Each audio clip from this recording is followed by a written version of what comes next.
Grace? Grace? I'm okay. Go back to sleep. Who still arranges marriages like this? It's 2026. I don't even know this man. Grace, sit down. You will hear me out. No, Mama. I will not sit down for this. I have taken care of you since I was 14. I fetched every drop of water in this house, and now you want to hand me over like... David, what happened to you? I'm fine, Mommy.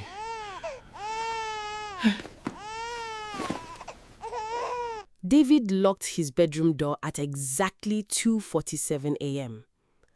and stood there staring at his own wife through a crack in the wood, too afraid to knock.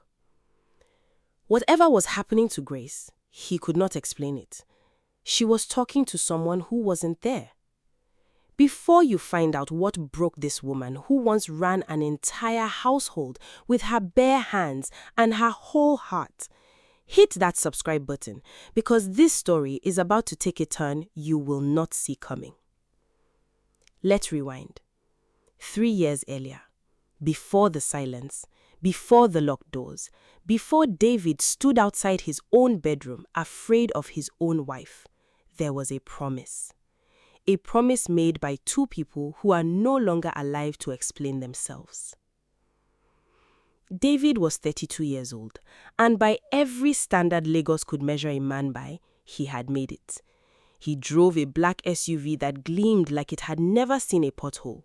He wore his shirts pressed so sharp you could cut paper with the collar.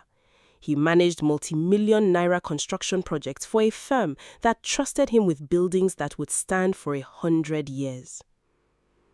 Women wanted him. Men envied him. His mother, Mama Adobe, let's just call her what she was to David, his mother, and she alone knew the one thing David did not want to hear. David, when are you getting married? She would ask, almost every Sunday after church, over pounded yam that she made too much of, as if cooking for two people who weren't there yet. Mommy, I have time, David always answered. He believed it too. He was 32, successful, unbothered. Marriage was for men who needed someone to complete them. David didn't feel incomplete. He felt, if anything, free. What David did not know, what his mother had been carrying like a stone in her chest for years, was that his freedom had already been spoken for. Long before David could tie his own shoes, his father, before he died, had sat across from a woman in a village called Ijoko-Oke and shaken her hand.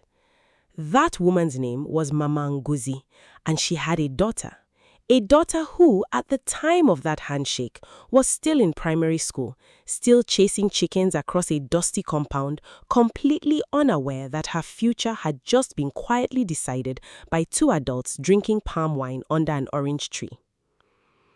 When they are grown, David's father had said, let our children marry. Let this friendship become family. Mama Ngozi had agreed, not because she needed the money, though she had none, but because David's father had saved her husband's business twice, and in her world, a debt like that was paid in blood, not naira. When David's father died 4 years later of a sudden stroke, that promise did not die with him. It moved into his widow's chest, and it sat there waiting. Now, David's mother decided it was time. She told him one Sunday, refusing to say more. David assumed it was a wedding, a cousin maybe. He packed light, one bag, sunglasses, the kind of relaxed confidence a man carries when he thinks nothing in the weekend can touch him. He had no idea he was driving 4 hours away from Lagos toward the one conversation his mother had been avoiding for over a decade. The village of Ijoko-Oke did not care about David's SUV. The road turned to red dust 2 hours before they arrived, and by the time they reached the compound, David's polished shoes were the color of clay. His mother was unusually quiet the entire drive, gripping her handbag like it held something fragile. Mommy, "What is going on?" David finally asked, parking outside a small house with a corrugated roof and a swept-clean front yard. "You will understand soon," she said. "Just be respectful. Whatever I say in there, trust me." That should have been David's first warning. But he was a man who trusted his mother completely. And trust, as he would soon learn, could be its own kind of blindness. Inside the house, an older woman sat waiting with the stillness of someone who had rehearsed this moment for years. She rose when they entered, and David watched his mother embrace her the way you embrace someone who shares a secret with you. "David," his mother said slowly, "this is Mama Ngozi. She was your father's dear friend." David greeted her respectfully, still confused, still smiling the easy smile of a man who assumed this was simple courtesy. Then Mama Ngozi called out toward the back of the house, "Grace, come and greet our visitors." And that was when David first saw her. Grace walked in with a jerry can of water balanced effortlessly on her shoulder, her wrapper tied simply around her waist, sweat lining her forehead from the walk back from the stream. She was not dressed for guests. She had not been warned to look presentable. She was simply herself, tired, sun-touched, beautiful in a way that had nothing to do with performance. She greeted the visitors politely, set the water down, and turned to leave to attend to something else, the way a woman does when she has 50 tasks and no time to stand around. "Grace," her mother called again, her voice carrying a weight David didn't understand yet. "Grace, sit with us. There is something we need to discuss, all of us." David watched Grace's face shift, confusion, then a flicker of unease, as if some part of her already sensed what was coming before the words arrived. What followed in that small sitting room would change both of their lives, and neither of them saw it coming the way it actually unfolded. Mama Ngozi began slowly, describing a friendship, a depth, a promise made under an orange tree years before either of her children in the room could understand what a promise even meant. David's mother nodded along, occasionally adding details, her hands folded tightly in her lap. "So," Mama Ngozi finally said, looking directly at Grace and then at David, "it is time. David, Grace, you two are to be married." The room went silent in a way that felt physical, like the air itself had stopped moving. David laughed first, not out of cruelty, but disbelief. "I'm sorry, Mommy, is this a joke?" "It is not a joke," his mother said quietly, not meeting his eyes. Grace stood up so fast her chair nearly toppled. "Who still arranges marriages like this? It's 2026. I don't even know this man." Her voice cracked between fury and fear. "I have never even spoken to him before today." "Grace," her mother said gently but firmly, "sit down. You will hear me out." "No, Mama, I will not sit down for this." Grace's chest was heaving now, her hands trembling. "I have taken care of you since I was 14 years old. I have fetched every drop of water in this house. I have farmed every yam we've eaten. I gave up school so you would not struggle alone after Papa died. And now you want to hand me over to a stranger like I am some kind of payment." The words landed like slaps, and Mama Ngozi watched something in her face crumble, though she did not back down. "It is not payment, it is honor. Your father." "My father is dead," Grace said, her voice suddenly quiet, dangerously quiet. "He does not get a say in my life anymore." David sat frozen through all of this, watching a woman he had met 3 minutes ago fight harder for her own life than he had ever had to fight for anything. And somewhere in that fury, something in him shifted. He wasn't looking at an arranged bride. He was looking at a woman with a spine of iron. But that admiration didn't stop him from objecting to later, once they were outside. "David," Mommy said to him, stopping him with a hand on his arm, her eyes suddenly wet, Your father is not here to ask you of this himself, so I am asking for him. This was the last real conversation I had with him before he died. He made me promise. Please, I am not asking you to love her tomorrow. I am asking you to give this a chance. David had never seen his mother cry over anything related to his father since the funeral. And that, more than tradition, more than obligation, was what broke him down. He agreed, reluctantly, silently furious, but he agreed. Grace, on the other hand, had no such luxury of choice. Her mother sat her down that night, alone, and told her the truth David never heard. Grace, my daughter, listen to me carefully, Mama Ngozi said, her voice low, almost pleading. I have nothing. When I am gone, who will take care of you? This family, David's family, they are good people. His father saved us twice, do you understand? Twice, when we would have lost everything. I cannot let his memory die with an unpaid debt. So you are selling me to clear a debt? Grace said bitterly. I am giving you a future, her mother corrected, gripping her daughter's hands. One I could never give you myself. Please, Grace, just try. If it does not work, if he mistreats you, you come home. I will not force you to suffer, but give it a chance to become something good. Grace cried herself to sleep that night, mourning a life she hadn't even lived yet. The farm she'd tend no more, the stream she'd walked to no more, the small, hard, familiar world that had shaped every single thing about her. And somewhere in Lagos, 4 hours away, David lay awake too, staring at his ceiling, wondering what kind of woman he had just agreed to bring into his home. Neither of them knew that the version of their story they were both dreading was not the one waiting for them. The wedding was small, quiet, almost clinical. Grace wore a dress that didn't quite sit her properly because there had been no time for adjustments. David stood beside her at the altar like a man attending someone else's event. They exchanged rings without exchanging warmth. When it was over, Grace packed everything she owned into 2 bags and left the only home she'd ever known, following a stranger to a city that swallowed people whole. Lagos hit her like a wall of noise the moment they landed. Cars screamed past each other in traffic that never seemed to end. Buildings stretched taller than anything she had imagined. And David's house, his house, was bigger than her entire family compound back home. This is your room, David said, showing Grace down a hallway with a detached politeness of a landlord, not a husband. I'll be in mine. If you need anything, there's a housekeeper who comes twice a week.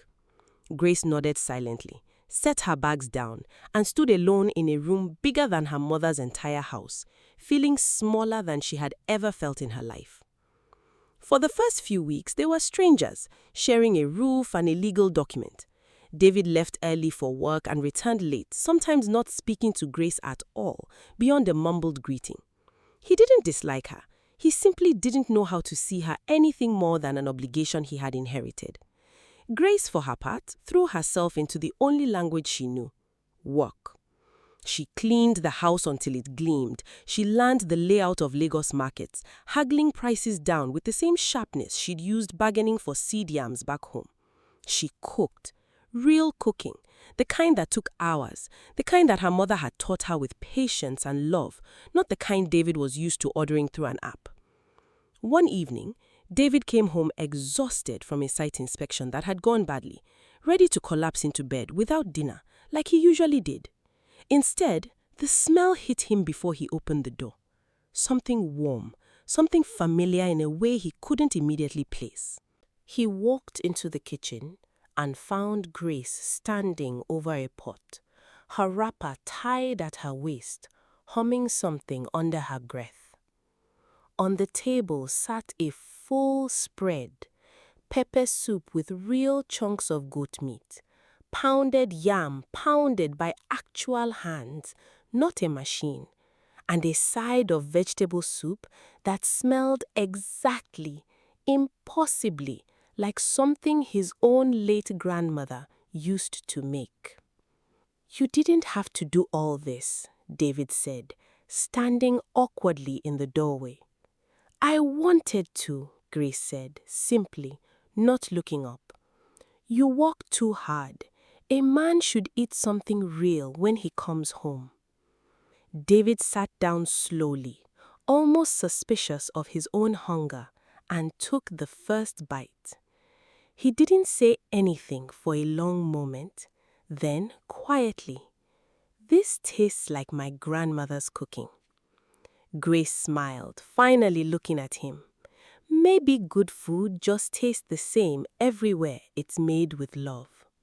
It was a small moment, nothing dramatic, no music swelling, no dramatic confession, but something cracked open in David that night. The wall he'd built out of resentment toward a promise he never made, toward a marriage he never chose. From there, things began to shift, slowly, the way trust always does. David started coming home earlier. He asked about her day. She started teasing him about his stiff businessman way of talking. They watched Nollywood movies together on Friday nights, Grace laughing so hard at the melodrama that David found himself laughing too, not at the movie, but at her. 6 months in, David caught himself smiling on his phone during a work meeting because Grace had sent him a photo of a meal she had tried and burned, captioned with 3 crying laughing emojis. His colleague noticed. "Who's that?" his colleague asked, grinning. "My wife," David said, and it was the first time the word didn't feel like a foreign object in his mouth. By the 9th month, David wasn't just tolerating his marriage, he was in love, genuinely, quietly, thoroughly in love with a woman his father had chosen for him before David knew what love was supposed to feel like. He told her one night on the balcony, the Lagos skyline glittering behind them like scattered stars. "I didn't want this," he admitted. "I fought it. I resented my mother for months. But Grace, I don't know how to explain it. You've become the best part of my life." Grace's eyes filled with tears. "I was so angry when they told me," she said softly. "I thought my life was being taken from me. I didn't know it was actually being given to me." They married a second time in their heart that night, without a ceremony, without witnesses, just 2 people finally choosing each other.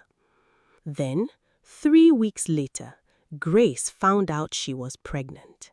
The news should have been the happiest chapter of their story, and for a while it was. David bought a stack of baby books he never finished reading. Grace's mother traveled to Lagos for a week just to celebrate, weeping openly when she hugged her daughter, whispering thanks to a God she felt had answered a prayer she barely dared to speak aloud. But something began to change around the 10th week. Something small at first, easy to miss. Grace started sleeping later into the morning. Not unusual, David thought. Pregnant women get tired. Then the meals stopped. Not dramatically, just quieter, simpler, then absent altogether. David came home one evening to find the kitchen exactly as he'd left it that morning, untouched, the same dishes still sitting in the sink. "Babe, you good?" David asked gently, expecting fatigue, expecting a simple answer. "I'm fine," Grace said, not looking at him, staring instead at a spot on the wall like it held a private conversation only she could hear. David let it go. Once. Twice. But by the 4th week of silence, of unwashed dishes, of laundry piling in corners that used to be spotless, of Grace sitting for hours doing nothing, saying nothing, David's patience began freeing at the edges. "Grace, I don't understand," he said one night, standing in a kitchen that used to smell like her cooking and now smelled like nothing at all. "I don't know," Grace whispered, and for the first time, David heard something in her voice that wasn't defiance or exhaustion. It was fear. Genuine, bottomless fear, the kind that comes from not recognizing your own reflection. "Is it me?" David asked. "Did I do something?" "No," Grace said quickly, too quickly. "It's not you." But David couldn't shake the feeling that something was being hidden from him, some conversation happening just out of his reach. He started noticing things. Grace whispering into her phone and going silent when he entered the room. Grace staring out the window for hours at nothing. Grace flinching at loud noises that never used to bother her. One night, David couldn't sleep. He got up for water and passed by Grace's side of the room, only to find her sitting on the floor in the dark at nearly 3 a.m, her lips moving silently, as if she was speaking to someone who wasn't there. David froze in the doorway, his heart pounding. "Grace?" he whispered. She didn't answer immediately. When she finally looked up at him, her eyes were glassy, distant, like she was surfacing from somewhere very deep. "I'm okay," she said. "Go back to sleep." David did not sleep that night. He lay awake wondering if the woman he loved was slipping into something he couldn't name, couldn't reach, and couldn't fix. And worse, he began to wonder in the darkest part of his mind if there was someone else involved. A village boyfriend she had left behind, family secrets no one had told him. He hated himself for the thought, but it crept in anyway, the way suspicion does when love meets the unknown. He called Grace's mother, desperate for answers. "Dear, something is wrong with Grace," he said, trying to keep his voice steady. "She's not herself. She won't clean, she won't cook, she barely talks to me. Is this normal? Did she ever behave like this before?" There was a long pause on the line before Mama Ngozi spoke. "David," she said slowly, "my daughter has never in her life sat still for 1 hour, let alone let dust settle in a house. Since she was a child, she has taken care of everyone around her before herself. What you are describing, that is not my daughter. Something is wrong." Those words haunted David for weeks. Something is wrong, but what? He didn't tell his own mother at first, too proud, too afraid of what it might mean if he said it out loud. Instead, he tried to fix it himself, the only way he knew how, by working harder. He woke up an hour earlier to clean before leaving for work. He came home and cooked simple meals, standing exhausted over a stove he barely knew how to use, burning rice more times than he'd admit. He washed clothes by hand late into the night when the machine's spin cycle felt too loud for the silence that had settled over their home. He did all of this while still managing million-naira construction sites, still showing up to meetings, still pretending everything at home was fine. It wasn't fine, and David was drowning quietly, the way strong men often do, smiling at work, collapsing the moment he was alone. His performance at the firm began to slip. He missed a deadline for the first time in his career. His supervisor called him in, concerned, and David mumbled something about personal issues, unable to find the words for what was actually happening. He started losing weight. Dark circles carved themselves under his eyes. Colleagues who once envied his energy started whispering that something had changed in him. Grace, meanwhile, existed in a fog she couldn't explain even to herself. She wanted to clean, she wanted to cook, she would stand in the kitchen staring at ingredients, feeling an overwhelming weight pressing down on her chest that made even lifting a spoon feel impossible. She hated herself for it. She cried when David wasn't looking, ashamed of a version of herself she didn't recognize and couldn't control. Some nights, thoughts crept into her mind that terrified her. Dark, heavy thoughts she'd never had before in her life. Thoughts about whether her children would even be better off without her. She never told David. She barely admitted it to herself. She simply sat in silence, trapped behind a wall no one else could see, watching her husband suffer, trying to hold together a life she felt she was failing at every single day. Then came the twins.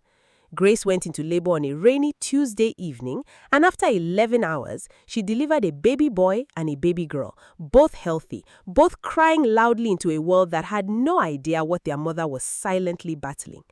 David wept holding them, overwhelmed with a love so immediate and total it terrified him. For a brief, shining moment standing in that hospital room, he believed everything would finally be okay. The dark months were behind them. Now there would be babies to fill the house with noise and joy, and surely that joy would pull Grace back to herself. He was wrong. The weeks after bringing the twins home were the hardest of David's life. 2 newborns meant no sleep, constant feeding, constant crying, constant needs that never stopped. And Grace, instead of stepping into motherhood the way David expected, seemed to retreat further away. She would hold the babies when necessary, feed them when her body demanded it, but there was a distance in her eyes, a hollowness that frightened David more than anger ever could have. He found himself doing almost everything alone. Waking at 2 a.m. for feedings, changing diapers with hands shaking from exhaustion, going to work on 90 minutes of sleep, coming home to cook, clean and care for 2 infants, while his wife sat somewhere in the house, present but absent, like a ghost occupying the same rooms. His mother visited one Thursday afternoon without calling ahead, wanting to surprise her son and meet her grandchildren properly for the first time since the birth. What she found stopped her at the doorway. The house that used to gleam under Grace's care was in disarray.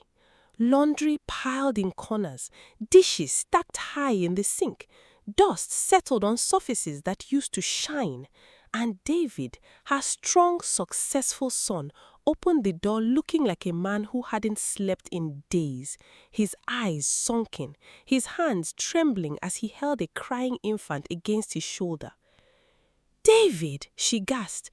"What happened to you?"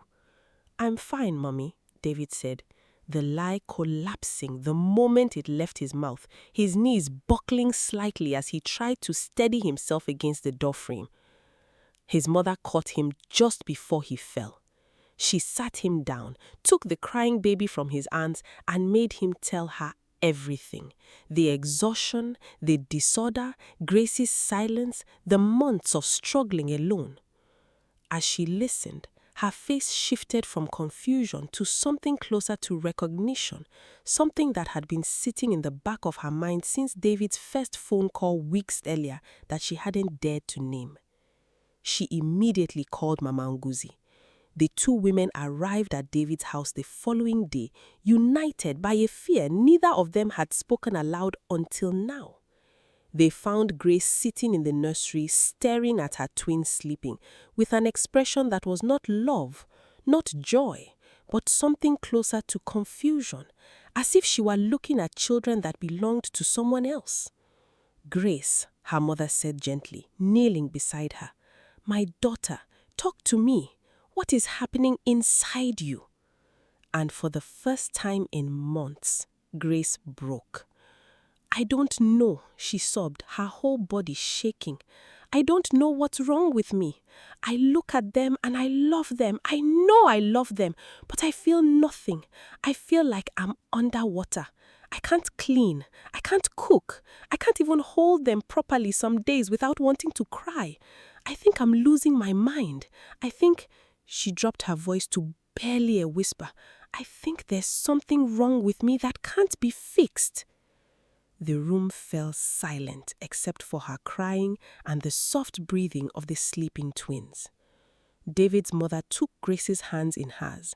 She said firmly, "There is nothing wrong with your mind that cannot be helped, but you need to see a doctor, a real doctor.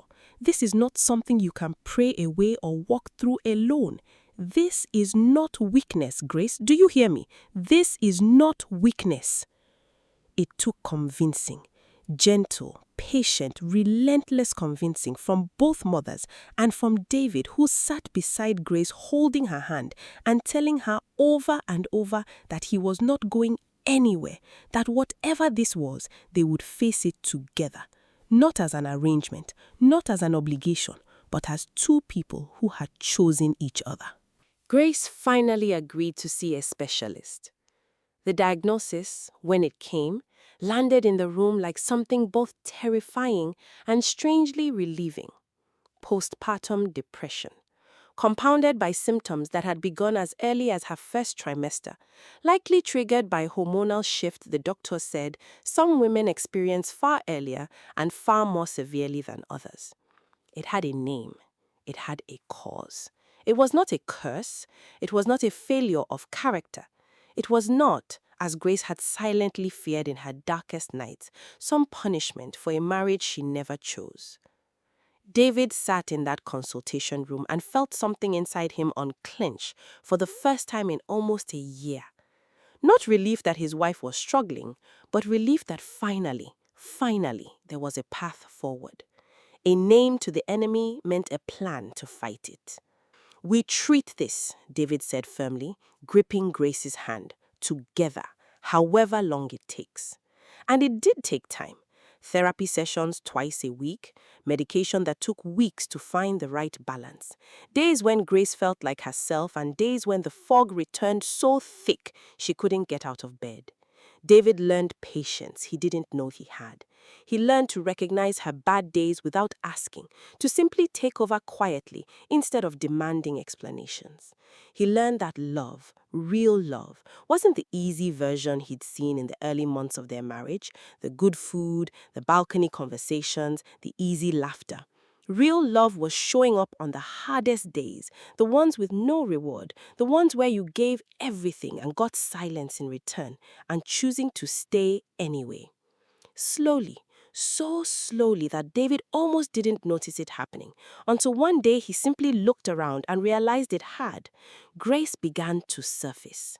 It started small. She picked up one of the twins without being asked and hummed a tune while feeding him, something she used to do instinctively before the fog set in.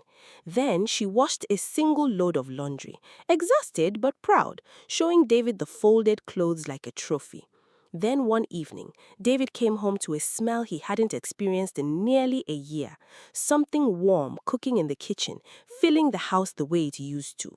He stood in the doorway and found Grace at the stove, thinner than she used to be, tired around the eyes in a way that would probably never fully leave her, but present, truly present, in a way she hadn't been in months. "You didn't have to," David said softly, echoing words from a night that felt like a lifetime ago. "I wanted to," Grace said, turning to him with a smile that reached her eyes for the first time in what felt like forever. "I missed doing this for you." David crossed the kitchen and held her, both of them crying quietly into each other's shoulders, not from sadness this time, but from something closer to survival, the specific, hard-won joy of having come through something together and made it out the other side. The months that followed were not perfect. Grace still had difficult days.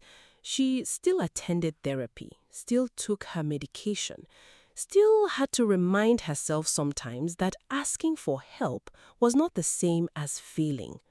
But the woman David had married, the fierce, hard-working girl who once stood in her mother's sitting room and refused to be handed over like property, that woman returned, and she returned stronger, wiser, carrying scars that had taught her something she would spend the rest of her life passing on to other women who felt what she had felt and were too ashamed to say it out loud.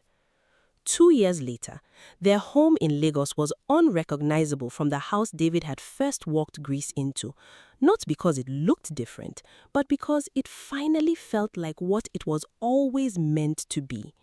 The twins, now toddling and babbling and getting into everything, filled every room with a chaos that was joyful instead of overwhelming. Grace ran a small support group from their living room every other Saturday, a handful of new mothers sitting in a circle talking about a condition that so many of them had suffered in silence, exactly the way she once had, until Grace taught them there was a name for it and a way through it.